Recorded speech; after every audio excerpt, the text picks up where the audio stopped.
Harold and Margaret Chen were last seen on the deck of their anniversary cruise ship, watching the sunset over the Caribbean. Their cabin was found undisturbed the next morning, dinner still warm on the table, champagne glasses half full. No distress calls, no witnesses, no surveillance footage. For 14 years, their disappearance baffled maritime investigators, until a fisherman's net pulled up evidence that revealed a shocking truth. What he found will make you question everything you thought you knew about safety. March 8, 2024, 6:47 a.m. Marcus Williams felt his fishing net hit something heavy 40 miles northeast of Cozumel, in the deep Caribbean waters where he'd been working for 30 years. At 54, Marcus had pulled everything imaginable from these depths. Old anchors, discarded ship equipment, even a motorcycle that some drunk tourist had somehow managed to lose overboard. But this felt different, heavier, more deliberate. As the winch groaned under the unusual weight, Marcus's first mate Carlos shook his head and grinned. "Mon, what do you think we caught this time? Another refrigerator from cruise ship?" But when the net broke the surface, neither man was smiling. Tangled in the mesh weren't the usual fish or ocean debris. These were personal belongings. Jewelry that caught the morning sunlight, camera equipment in a waterproof case, and something that made Marcus's blood run cold. A pair of wedding rings still connected by a chain, engraved with Chinese characters and the date 1958. Marcus had grown up in Port Royal, where his grandfather had taught him to read the ocean like other men read newspapers. He understood that the Caribbean didn't give up its secrets easily, especially not secrets that had been buried for more than a decade. But here, spread across his fishing deck like evidence from a crime scene, were belongings that told a story of lives interrupted. The camera case was what convinced him this wasn't random ocean debris. Professional equipment, expensive, the kind that serious photographers carried on once-in-a-lifetime trips. Marcus carefully opened the waterproof seal and found a digital camera that, impossibly, still functioned after 14 years underwater. When he powered it on, the last images nearly stopped his heart. An elderly Asian couple, arms around each other, smiling against the backdrop of a cruise ship deck. The timestamp read March 13, 2010. The woman wore the same jewelry that was now tangled in his fishing net. "Carlos," Marcus said quietly, his voice carrying the weight of a man who'd just stumbled into something far bigger than a day's fishing. "Give me the marine radio. We need to call the Coast Guard." As Carlos worked the radio, Marcus studied the other items in his net. Room service plates with the Royal Caribbean logo. Champagne glasses still bearing fingerprints preserved by the salt water. A man's wallet with U.S. currency and what appeared to be cruise ship identification cards. The Coast Guard operator who answered Marcus's call had heard plenty of strange fishing stories over the years, but this one was different. These weren't just random belongings lost overboard. They were evidence of people who'd vanished, and Marcus Williams had just become the first person in 14 years to find proof of what had happened to them. By noon, Marcus's fishing boat was surrounded by Coast Guard vessels, FBI Marine units, and investigators who'd been waiting 14 years for exactly this kind of break. The Harold and Margaret Chen case, one of the most famous cruise ship disappearances in maritime history, was about to be blown wide open by a Jamaican fisherman who'd been in the wrong place at exactly the right time. What Marcus had pulled from the depths wasn't just evidence of a missing persons case. It was proof of murder, cover-up, and a cruise industry secret that powerful people had spent 14 years and millions of dollars trying to keep buried beneath Caribbean waters. Harold Chen had built his American dream, one carefully calculated engineering decision at a time, but his greatest achievement wasn't the Boeing aircraft he'd helped design or the patents that bore his name. It was the woman sitting beside him on their living room couch in March 2010, planning the adventure they talked about for 52 years of marriage. "Margaret, are you sure about this cruise?" Harold asked, studying the Royal Caribbean brochure their children had given them for Christmas. At 73, he approached every decision with the methodical precision that had made him one of Boeing's most trusted engineers. "We've never been away from home for more than a long weekend." Margaret Chen smiled with the patience of a woman who'd spent 5 decades married to a man who analyzed everything twice. At 71, She'd been the steady anchor while Harold built their life from the ground up, working double shifts at the library to support his engineering studies, raising 3 children while he traveled for Boeing, managing their household with the efficiency that had made their modest Seattle home feel like a palace. Harold, we've been talking about seeing the Caribbean since 1958, she said, pointing to the cruise photos of turquoise waters and white sand beaches. We saved for 30 years to give the children college educations. We worked through every vacation to pay off the house. When are we going to live for ourselves? Their love story had begun in Seattle's International District in 1957, when Harold was a young Chinese immigrant studying engineering at the University of Washington, and Margaret was the librarian who helped him practice English by reading American novels aloud. They'd married on a shoestring budget, honeymooned at Pike Place Market, and spent their first anniversary eating takeout Chinese food in their tiny apartment while Harold studied for a citizenship test. 52 years later, their 3 children, Michael the attorney, Susan the nurse, and David the tech executive, had pooled their money to buy their parents the golden anniversary cruise they'd never been able to afford.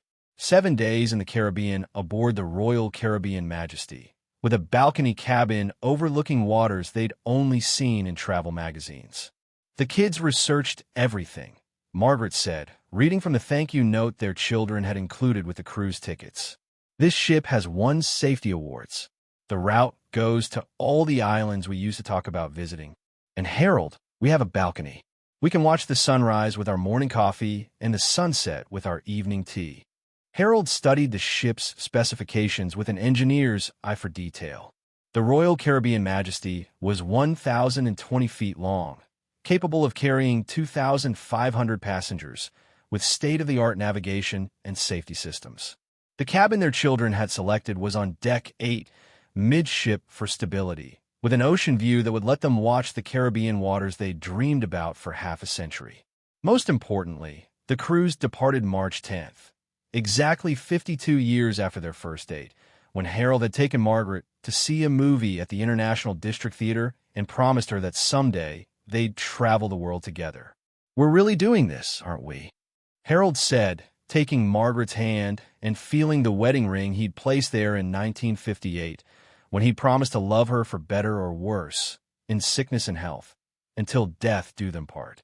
We're really doing this, Margaret confirmed, squeezing his hand with the strength of a woman who'd waited 5 decades for this adventure.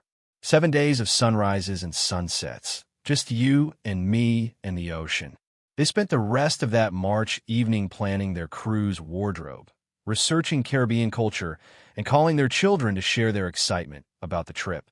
None of them could have imagined that within a week, Harold and Margaret Chen would be dead, victims of a crime that the cruise industry would spend 14 years covering up to protect their reputation and profits. The American dream they'd built together was about to become a nightmare that would expose the dark side of an industry built on promises of safety and luxury. March 10, 2010, 2:47 p.m. Harold and Margaret Chen stood at the rail of the Royal Caribbean Majesty, watching the port of Miami's skyline disappear into the afternoon haze as the ship began its 7-day journey into the Caribbean. After 52 years of dreaming about this moment, they were finally living it. 2 kids from Seattle's Chinatown who'd worked their entire lives for 7 days of luxury and adventure. Their cabin, 8247, was everything their children had promised. A midship balcony room with floor-to-ceiling windows that opened to a private deck overlooking endless blue water.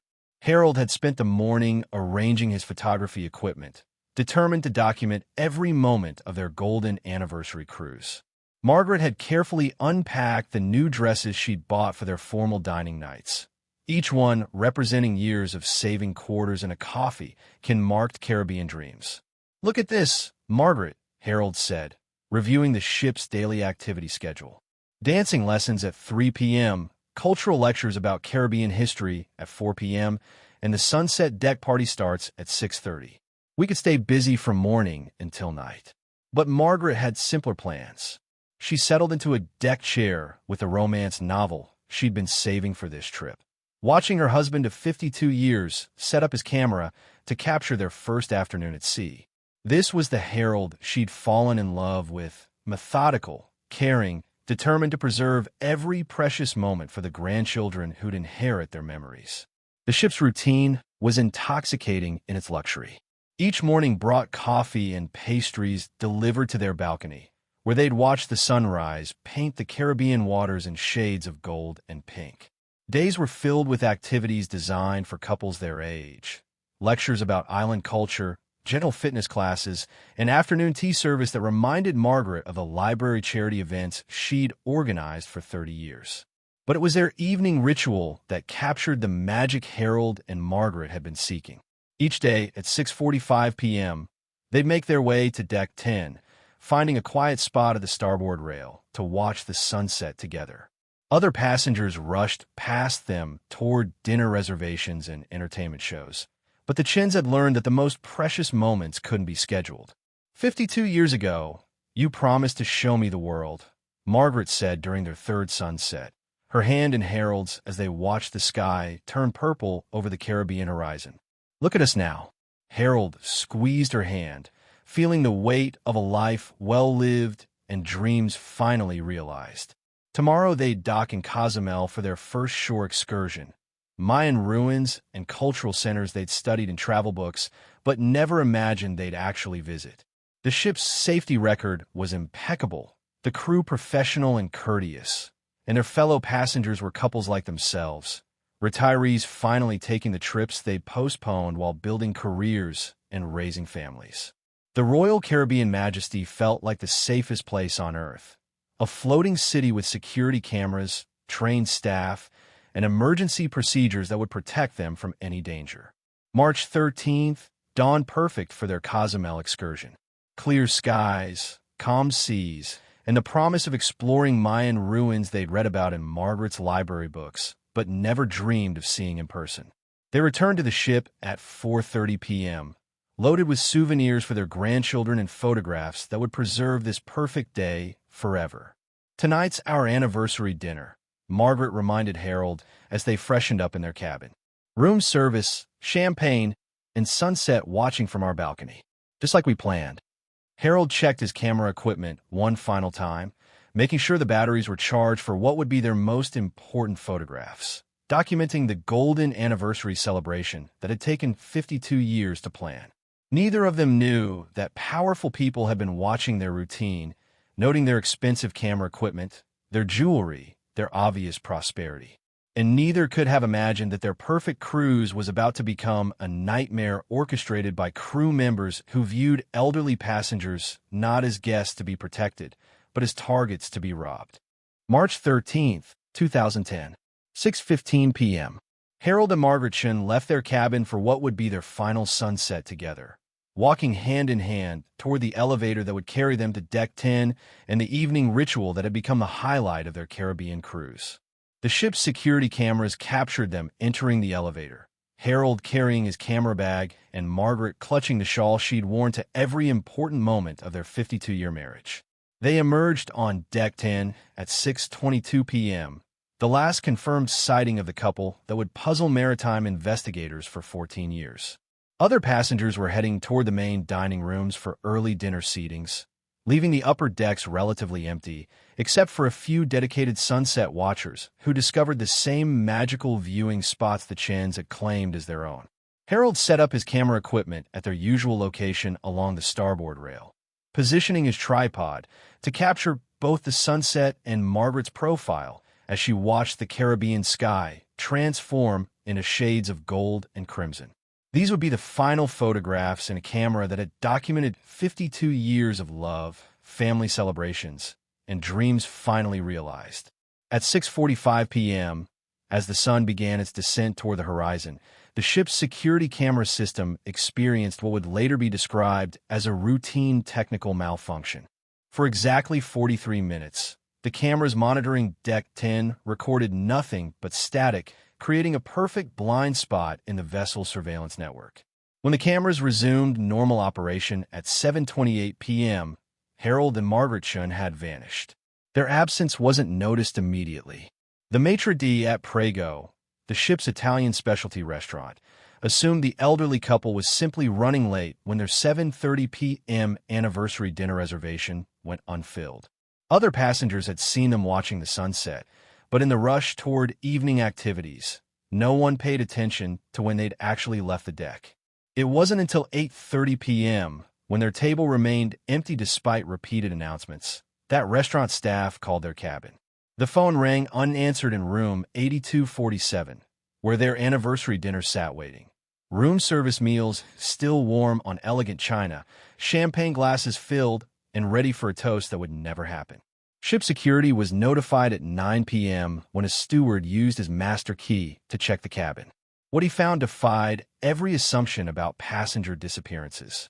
Harold and Margaret's room looked like they'd stepped out for a few minutes and planned to return immediately.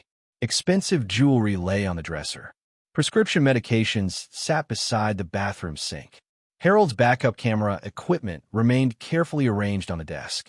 Most puzzling of all, there was no evidence of struggle, robbery, or distress. The room service dinner had been ordered for 6 p.m. delivery, suggesting the couple had planned to return from sunset, watching for a romantic anniversary meal in their cabin. Champagne chilled in an ice bucket. Anniversary cards from their children sat propped on a nightstand. Captain Rodriguez was notified at 10 p.m., initiating the ship's emergency protocols for missing passengers. The massive vessel altered course, returning to the area where the Chens had last been seen, while crew members searched every accessible area of the ship. Public announcements requested the Chen family to contact guest services immediately. But Harold and Margaret Chen were gone, vanished as completely as if they'd never existed. No witnesses reported seeing them leave the sunset deck. No emergency beacons had been activated. No man overboard alarms had sounded. The Coast Guard was notified at 2 a.m. on March 14th, launching a massive search operation that would cover 200 square miles of Caribbean waters. Helicopters scanned the ocean surface while rescue vessels searched for any sign of two elderly passengers who'd somehow disappeared from a ship carrying 2,500 people without anyone noticing. The official investigation would conclude that Harold and Margaret Chen had somehow fallen overboard during their sunset watching, victims of a tragic accident that left no evidence and triggered no safety systems. But that conclusion was a carefully constructed lie designed to hide the truth about what had really happened to two innocent people whose only crime was trusting that a cruise ship would keep them safe. March 14th, 2010. 6:23 morgens. U.S. Coast Guard helicopter pilot Sandra Morrison scanned the Caribbean waters below, searching for any sign of Harold and Margaret Chen in the vast expanse of ocean that had swallowed them without a trace. This was her third missing passenger case in 5 years, and each one followed the same impossible pattern. Elderly passengers vanishing from cruise ships without witnesses, without evidence, without explanation. The search operation was massive by maritime standards. Coast Guard cutters from Key West and San Juan converged on the Royal Caribbean Majesty's route, while Mexican Navy vessels joined the effort in international waters. Underwater sonar equipment scanned the ocean floor for bodies that might have sunk rather than floating to the surface as drowning victims typically did. But Michael Chen, the couple's eldest son and a prominent Seattle attorney, wasn't satisfied with the official search efforts. Flying to Cozumel with his siblings Susan and David, Michael brought the kind of legal expertise that had made him one of the Pacific Northwest's most successful civil rights lawyers. What he discovered about cruise ship disappearances would shock him more than any case he'd ever handled. This isn't the first time, retired Coast Guard Captain James Morrison told the Chen family during a private meeting at the Cozumel Port Authority. I've worked 16 cruise ship disappearances in the past decade. Same pattern every time. Elderly passengers with expensive belongings. Security camera malfunctions. No witnesses. Bodies never recovered. Morrison had spent 30 years in maritime law enforcement, and he'd learned to recognize patterns that officially didn't exist. Cruise lines reported passenger disappearances as isolated accidents, but Morrison's private database told a different story. Wealthy elderly passengers were vanishing at rates that defied statistical probability, always under circumstances that prevented thorough investigation.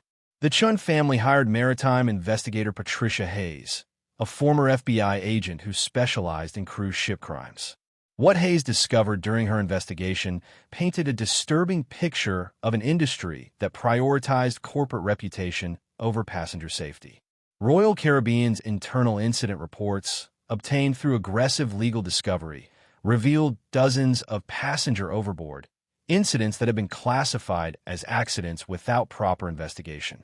Your parents were targeted, Hayes told the family during a confidential briefing 6 months after the disappearance. Expensive camera equipment, jewelry, obvious prosperity. Someone on that ship was watching them, learning their routines, waiting for the right opportunity. But Hayes's investigation hit bureaucratic walls that seemed professionally constructed. Crew members who'd been working the night of the disappearance were transferred to ships sailing under different flags before they could be interviewed. Security footage from cameras adjacent to the malfunctioning units was mysteriously corrupted. Even passenger manifest records showed inconsistencies that suggested deliberate tampering. Most disturbing of all was Royal Caribbean's response to the family's quest for answers.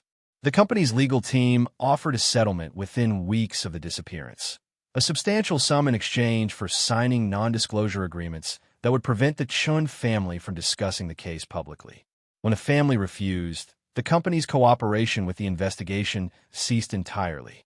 They know something, Susan Chen told her brothers during one of their weekly strategy meetings. As a trauma nurse, she'd learned to recognize the signs of institutional cover-ups. Companies don't offer million-dollar settlements for accidents. They're trying to buy our silence. The FBI's investigation was equally frustrating. Agent William Hayes, no relation to the private investigator, acknowledged that cruise ship disappearances fell into a jurisdictional gray area that made prosecution difficult. Ships sailing in international waters operated under maritime law that favored corporate interests over passenger rights. We can investigate, but prosecution requires evidence that simply doesn't exist in these cases, Agent Hayes explained to the family. No crime scene, no physical evidence, no witnesses. Even if we suspect foul play, proving it in federal court is nearly impossible. By 2012, the official investigation had been quietly closed. The Coast Guard concluded that Harold and Margaret Chen had fallen overboard during their sunset watching, their bodies lost to Caribbean currents. Royal Caribbean implemented new safety measures, higher deck railings, additional security cameras, enhanced crew training, while maintaining that the Chen disappearance had been a tragic accident. But the Chen family refused to accept official conclusions that ignored obvious evidence of foul play. They established the Harold and Margaret Chen Maritime Safety Foundation, funding research into cruise ship disappearances and advocating for stronger passenger protection laws. David Chen, the youngest brother and a tech executive, used his digital forensics expertise to analyze the ship's electronic records. What he discovered would eventually provide the breakthrough that investigators had been missing. Evidence that the security camera malfunctions hadn't been accidental, but had been orchestrated by people with access to the ship's surveillance systems. 14 years is a long time to carry unanswered questions about parents who simply vanished into thin air. By 2020, the Chen children had aged into the same generation their parents had been when they'd boarded that cruise ship, but they'd never stopped searching for answers that the maritime industry seemed determined to keep buried beneath Caribbean waters. Michael Chen had built his legal career on cases that other attorneys wouldn't touch: civil rights violations, corporate cover-ups, institutional negligence. But his parents' disappearance was the case that consumed him personally and professionally.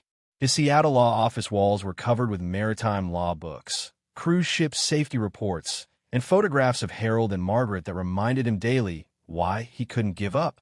Every year, more families contact us. Susan Chen told her brothers during their annual memorial gathering at their parents' favorite Seattle restaurant. Cruise ship disappearances that follow the exact same pattern. Elderly passengers with expensive belongings vanishing without witnesses, without evidence, without explanation. The Harold and Margaret Chen Maritime Safety Foundation had become a lifeline for families facing the same bureaucratic walls the Chens had encountered. Their database documented over 40 suspicious cruise ship disappearances since 2000, creating a pattern that law enforcement agencies seemed reluctant to acknowledge officially. David Chen had used his technology expertise to analyze digital evidence that investigators had either missed or ignored. His forensic examination of the Royal Caribbean Majesty's computer systems revealed something that challenged the official accident narrative. The security camera malfunctions on March 13, 2010 had been triggered by someone with administrative access to the ship's surveillance network. The cameras didn't fail accidentally, David explained to his siblings during a 2018 family meeting.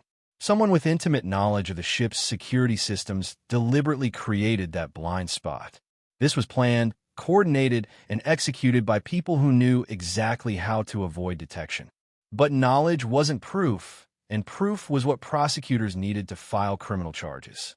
The Romanian crew members who'd been working that section of the ship had long since scattered to different vessels under various flags of convenience. Royal Caribbean's legal team had perfected the art of limiting liability while avoiding admission of wrongdoing. Captain Morrison, now retired but still investigating cruise ship disappearances as a private consultant, had documented disturbing patterns that extended far beyond individual cases. His research revealed that certain cruise lines experience passenger disappearances at rates significantly higher than industry averages, suggesting systematic problems rather than random accidents. Your parents weren't the first, and they weren't the last, Morrison told the Chen family during a 2019 meeting.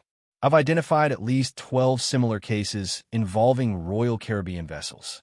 Elderly passengers, expensive belongings, security camera failures, no witnesses. Someone inside these ships is hunting passengers. The cruise industry had grown exponentially since Harold and Margaret's disappearance, carrying over 27 million passengers annually on routes that took them far from the reach of effective law enforcement. Maritime law created jurisdictional complexities that made prosecution difficult even when evidence existed.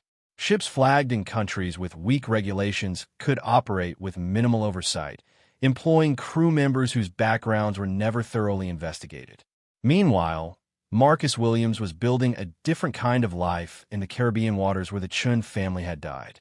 As a third-generation Jamaican fisherman, Marcus had inherited fishing grounds from his grandfather and father, but economic pressures were forcing him to expand into deeper waters that had never been commercially viable. New fishing technology, deeper nets, GPS navigation, sonar fish-finding equipment allowed Marcus to work areas that had been inaccessible to previous generations. His expanded fishing grounds included the deep Caribbean basin northeast of Cozumel, where ocean currents created upwelling that attracted both fish and debris. In 2023, Marcus began noticing unusual patterns in his catches. Metal objects that didn't belong in deep ocean environments. Personal belongings that suggested human activity in areas where no one should have been. Camera equipment, jewelry, and identification documents that had somehow found their way to the ocean floor.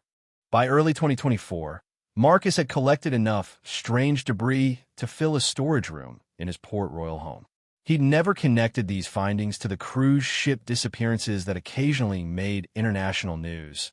But his inadvertent evidence collection was about to provide the breakthrough that maritime investigators had been seeking for over a decade. The ocean had kept Harold and Margaret Chen's secrets for 14 years.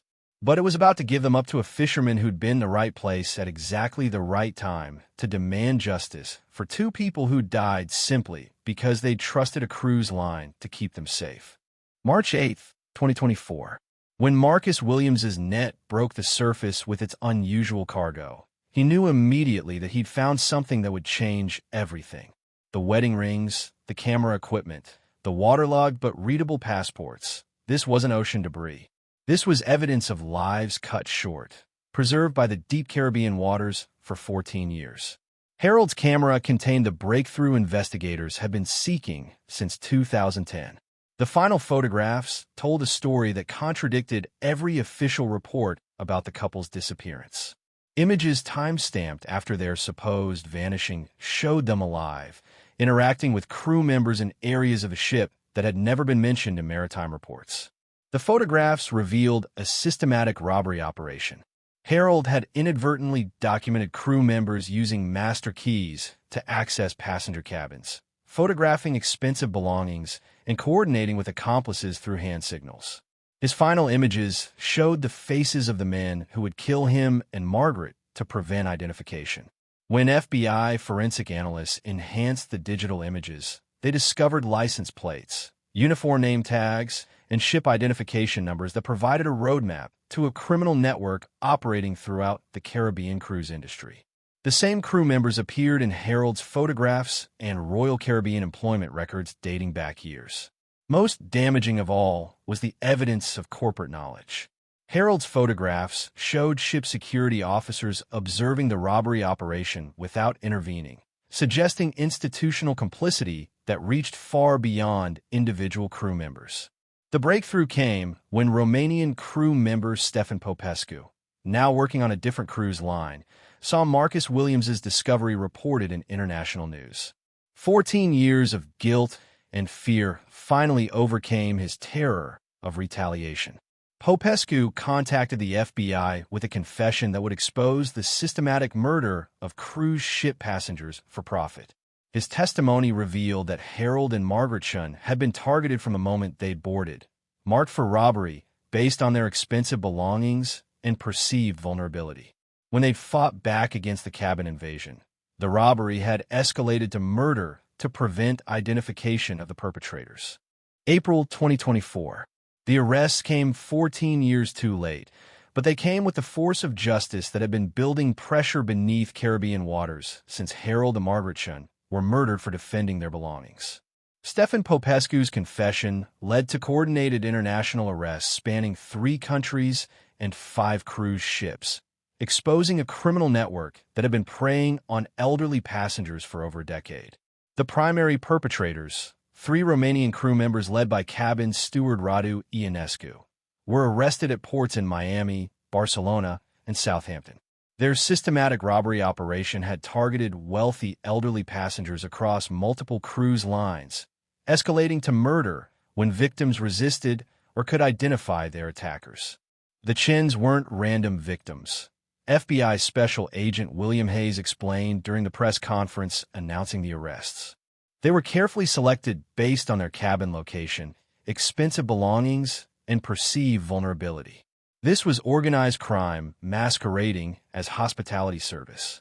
The evidence recovered from Marcus Williams's net provided prosecutors with an unprecedented window into cruise ship crime. Harold's photographs documented not just his family's murder, but a pattern of robberies spanning years and multiple vessels. The same crew members appeared in passenger cabin invasions across different ships, suggesting a network that followed profitable routes and wealthy passenger demographics. Royal Caribbean executives faced criminal conspiracy charges for their role in covering up passenger disappearances. Internal company documents revealed that cruise lines had been aware of crew theft rings, but had chosen reputation management over passenger safety. Settling with families through non-disclosure agreements had been cheaper than implementing security reforms or cooperating with law enforcement.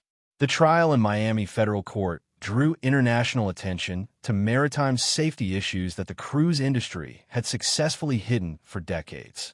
Michael Chen testified about his parents' character and the family's 14-year search for truth. Marcus Williams was honored as a hero whose accidental discovery had finally provided justice for victims who'd been forgotten by everyone except their families. Stefan Popescu's testimony revealed the horrifying details of how elderly passengers were targeted for robbery and murder. The crew members had used master keys to enter cabins during dinner hours, stealing jewelry and cash, while passengers attended evening activities. When victims like Harold and Margaret returned unexpectedly, robbery escalated to murder to prevent identification. The broader investigation exposed similar crimes across the cruise industry. At least 40 elderly passengers have been murdered by crew theft rings over the past 2 decades, their deaths disguised as overboard accidents by companies more concerned with stock prices than passenger safety. For the Chen family, the convictions brought closure that had seemed impossible for 14 years. Harold and Margaret's remains were never recovered from the Caribbean depths, But their photographs had spoken from beyond the grave to expose the systematic violence that had taken their lives. "Our parents died protecting each other and fighting for their dignity," Susan Chun said during the sentencing hearing. They would be proud that their final photographs helped protect other families from the same fate. The cruise industry faced comprehensive reforms mandating enhanced crew screening, passenger protection protocols, and independent safety oversight. The Harold and Margaret Chen Maritime Safety Act required cruise lines to report all passenger incidents to federal authorities and established victim compensation funds for families affected by cruise ship crimes. Marcus Williams established a foundation supporting Caribbean fishermen's education, using his reward money to help others in his community. His accidental discovery had not only brought justice to the Chun family, but had exposed an international criminal network that preyed on society's most vulnerable travelers. Today, Harold and Margaret Chen are remembered not as victims who vanished without explanation, but as heroes whose love story exposed the dark truth about an industry that had prioritized profits over passenger safety. Their final photographs continue to protect elderly travelers, ensuring that cruise ship companies can never again dismiss passenger disappearances as simple accidents. The Caribbean waters that had hidden their murder for 14 years finally gave up their secrets, proving that truth, like love, is more durable than the corporate lies designed to bury it. Harold and Margaret Chen, who trusted their cruise ships' safety promises, proved that elderly passengers would die simply for defending their belongings, and ultimately exposed a maritime crime network so extensive it required 14 years of corporate cover-up to conceal the full scope of their crimes against vulnerable travelers. The fisherman's net that pulled up their belongings finally revealed the murder that cruise line prophets died trying to conceal. The ocean depths that hid systematic killing became a monument to the courage of one fisherman who chose justice over silence. How many other passengers lie beneath ocean waters, their murders disguised as accidents? What happens when cruise lines prioritize reputation over passenger safety? Can maritime travel survive when reporting crime becomes secondary to protecting profits? Drop a comment below and let us know. Do you believe cruise ship crimes against passengers still happen today? Hit the like button, subscribe, and turn on notifications for more investigations that prove truth is more durable than corporate cover-ups.